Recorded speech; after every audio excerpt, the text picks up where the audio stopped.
Hello दोस्तों, स्वागत है आपका नए वीडियो में। हम आपको सुना रहे हैं फाइनेंस पर लिखी दुनिया की सबसे बेहतरीन पुस्तक rich dad poor dad Hindi में। इस पुस्तक को हम खंडों में सुनाएंगे।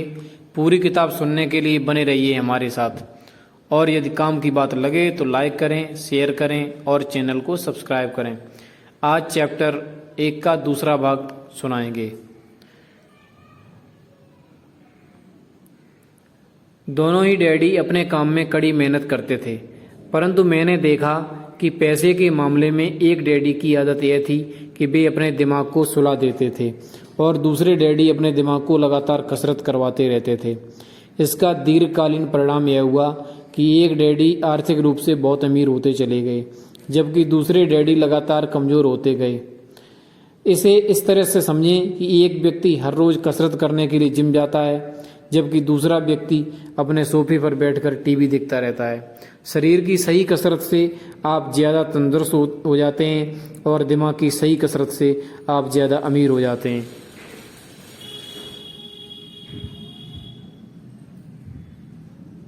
शरीर की सही कसरत से आप ज़्यादा तंदुरुस्त हो सकते हैं और दिमाग की सही कसरत से आप ज़्यादा अमीर हो सकते हैं।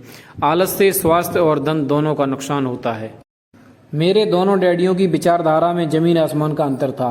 एक डैडी की सोच थी कि अमीरों को ज़्यादा टैक्स देना चाहिए ताकि बेचारे गरीबों को ज़्यादा फायदा मिल सके, जबकि दूसरे डैडी कहते थे टैक्स उन लोगों को सजा देता है जो उत्पादन करते हैं और उन लोगों को इनाम देता है जो उत्पादन नहीं करते। एक डैडी सिखाते थे मेहनत से पढ़ो ताकि तुम्हें किसी अच्छी कंपनी में नौकरी मिल जाए, जबकि दूसरी डैडी की सीख यह थी कि मेहनत से पढ़ो ताकि तुम्हें किसी अच्छी कंपनी को खरीदने का मौका मिल जाए। एक डैडी कहते थे मैं इसलिए अमीर नहीं हूँ क्योंकि मुझे बाल बच्चों को पालना पड़ता है। दूसरे डैडी कहते थे मुझे इसलिए अमीर बनना है क्योंकि मुझे बाल बच्चों को पालना है। एक डैडी डिनर की टेबल पर पैसे और बिजनेस के बारे में बात करने के लिए हमेशा प्रोत्साहित रहते थे। दूसरे डैडी भोजन करते समय पैसे की बात करने के लिए मना करते थे। एक का कहना था जहां पैसे का सवाल हो सुरक्षित कदम उठाओ, खतरा मत उठाओ। दूसरे का कहना था खतरों का सामना करना सीखो। एक का मानना था हमारा घर ही हमारी सबसे बड़ा निवेश है और हमारी सबसे बड़ी संपत्ति है। दूसरे का मानना था मेरा घर मेरा दायित्व है और अगर आपका घर आपकी नज़र में आपका सबसे बड़ा निवेश है तो आप गलत हैं। दोनों ही डैडी अपने बिल समय पर चुकाते थे, परंतु उनमें से एक सबसे पहले अपने बिल चुकाता था जबकि दूसरा सबसे बाद में। एक डैडी का यह मानना था कि कंपनी या सरकार को आपका ध्यान रखना चाहिए और आपकी ज़रूरतों को पूरा करना चाहिए। वे हमेशा तनख्वाह में बढ़ोतरी, रिटायरमेंट योजनाओं, मेडिकल लाभ, बीमारी की छुट्टियों के दिन और बाकी सुविधाओं के बारे में चिंतित रहते थे। वे अपने 2 चाचाओं से बहुत प्रभावित थे जो सेना में चले गए थे और 20 साल के सक्रिय जीवन के बाद उन्होंने अपने रिटायरमेंट और जीवन भर के आराम का इंतजाम कर लिया था। वे मेडिकल लाभ के विचार को पसंद करते थे और सेना द्वारा रिटायर्ड कर्मचारियों को दी जा रही सुविधाओं की भी तारीफ करते थे। उन्हें विश्वविद्यालय का टेन्योर सिस्टम भी काफ़ी पसंद था। कई बार नौकरी से आजीवन मिल रही सुरक्षा और नौकरी के लाभ नौकरी से ज़्यादा महत्वपूर्ण हो जाते हैं। वे अक्सर ये कहते थे मैंने सरकार के लिए बहुत मेहनत से काम किया है और इसलिए बदले में मुझे ये लाभ मिलने ही चाहिए। दूसरे डैडी पूरी तरह से आर्थिक स्वावलंबन में विश्वास रखते थे। वे सुविधाभोगी मानसिकता के विरोधी थे। वे ये मानते थे कि इस तरह की मानसिकता लोगों को कमजोर और आर्थिक रूप से जरूरतमंद बनाती है। उनका दृढ़ विश्वास था कि आदमी को आर्थिक रूप से सक्षम होना चाहिए। एक डैडी कुछ डॉलर बचाने के लिए परेशान रहे और दूसरे डैडी एक के बाद एक निवेश करते रहे। एक डैडी ने मुझे बताया कि अच्छी नौकरी तलाशने के लिए अच्छा सा बायोडाटा कैसे लिखा जाए। दूसरे ने मुझे यह सिखाया कि कैसे मजबूत व्यावसायिक और वित्तीय योजनाएं लिखी जाएं जिससे मैं नौकरियां दे सकूं। 2 प्रभावशाली डैडियों के साथ रहने के कारण मुझे यह विश्लेषण करने का मौका मिला कि उनके विचारों का उनके जीवन पर कितना प्रभाव हो रहा है। मैंने पाया कि दरअसल लोग अपने विचारों से ही अपने जीवन को दिशा देते हैं। उदाहरण के तौर पर मेरे गरीब डैडी हमेशा कहा करते थे मैं कभी अमीर नहीं बन पाऊंगा और उनकी यह भविष्यवाणी सही साबित हुई। दूसरी तरफ मेरे अमीर डैडी हमेशा खुद को अमीर समझते थे। वे इस तरह की बातें करते थे कि मैं अमीर हूं और अमीर लोग ऐसा नहीं करते।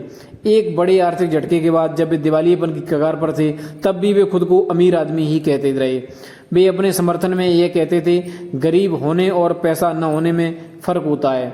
पैसा पास में न होना अस्थायी होता है जबकि गरीब स्थायी है।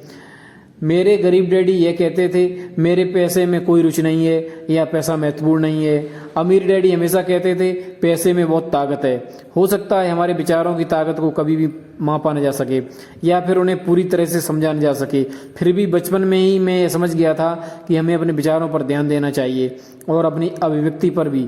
मैंने देखा कि मेरे गरीब डैडी इसलिए गरीब नहीं थे क्योंकि वे कम कमाते थे, बल्कि इसलिए गरीब थे क्योंकि उनके विचार और काम गरीबों की तरह के थे। दो डैडी होने के कारण बचपन से ही मैं इस बारे में बहुत सावधान हो चला था कि मैं किस तरह की विचारधारा अपनाऊं, मैं किसकी बात मानूं, अपने अमीर डैडी की या अपने गरीब डैडी की। हालांकि दोनों ही शिक्षा और ज्ञान को बहुत महत्वपूर्ण मानते थे, परंतु क्या सीखा जाए इस बारे में दोनों की राय अलग अलग थी। एक चाहते थे कि मैं पढ़ाई में कड़ी मेहनत करूं, डिग्री लूं और पैसे कमाने के लिए अच्छी सी नौकरी ढूंढ लूं। वे चाहते थे कि मैं एक पेशेवर अधिकारी, वकील या अकाउंटेंट बन जाऊं या MBA कर लूं। दूसरे डैडी मुझे प्रोत्साहित करते थे कि मैं अमीर बनने का रहस्य सीख लूं, यह समझ लूं कि पैसा किस तरह काम करता है और ये जान लूं कि इससे अपने लिए कैसे काम लिया जाता है। मैं पैसे के लिए काम नहीं करता, इन शब्दों को वे बार बार दोहराया करते थे। पैसा मेरे लिए काम करता है। 9 वर्ष की उम्र में मैंने यह फैसला किया कि पैसे के बारे में मैं अपने अमीर डैडी की बात सुनूंगा और उनसे सीखूंगा। ये फैसला करने का मतलब था अपने गरीब डैडी की बातों पर ध्यान न देना। हालांकि उनके पास कॉलेज की बहुत सी डिग्रियां थीं जो मेरे अमीर डैडी के पास नहीं थीं। आज का अध्याय यहीं समाप्त होता है। अगला पार्ट सुनने के लिए चैनल सब्सक्राइब करें। धन्यवाद।